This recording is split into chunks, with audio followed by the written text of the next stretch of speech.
भिंडी का मौसम है तो भिंडी की एक ज़बरदस्त सब्ज़ी बनेगी, क्योंकि कुछ टिप्स होती हैं जो आपको बिल्कुल जहन में होना चाहिए। अच्छी बात है, आपने बात पूछी। और अब यहाँ पर मैं ये भिंडी जो है, ये भिंडी जो थी तकरीबन आधा किलो थी मेरे पास, जिसमें से काफ़ी ख़राब निकली।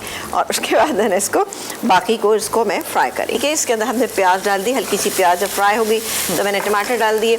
अब बाकी के मसाला जात इसके अंदर हम शामिल करेंगे। ये मुझे लग रहा है हल्का सा कलर देने जी, ये मुझे लग रहा है मैंने किए तो नहीं ना, क्या नहीं किया टमाटर मसाले। हाँ, अच्छा, इसमें डालेंगे हम नमक जायके के मुताबिक, ये चला गया। पिसी हुई लाल मिर्च डालेंगे इसके अंदर थोड़ी सी, ये चलेगी। अच्छा, कर लेते आप अगर ज़्यादा नहीं होगा तो चलें, कोई मसला नहीं। ज़ीरा पाउडर ये चला गया। ये मसाला हमारा बन रहा है और एज़ यूजुअल यहाँ पर गैस का कुछ मसला हो रहा है।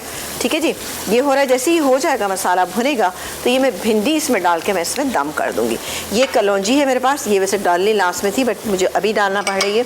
और ये है यहाँ पे अदरक, ये भी हम लास्ट में डालते हैं लेकिन इस वक्त हम अभी डाल रहे हैं। हम घर पे कब डालें ये बिल्कुल लास्ट में, दम पे दोनों चीज़ें। ठीक है जी। अच्छा, ये चूँकि हमारे पास बिल्कुल अच्छी फ्राई हुई है तो इसको हम डालेंगे और 5 मिनट के लिए दम पे रखेंगे।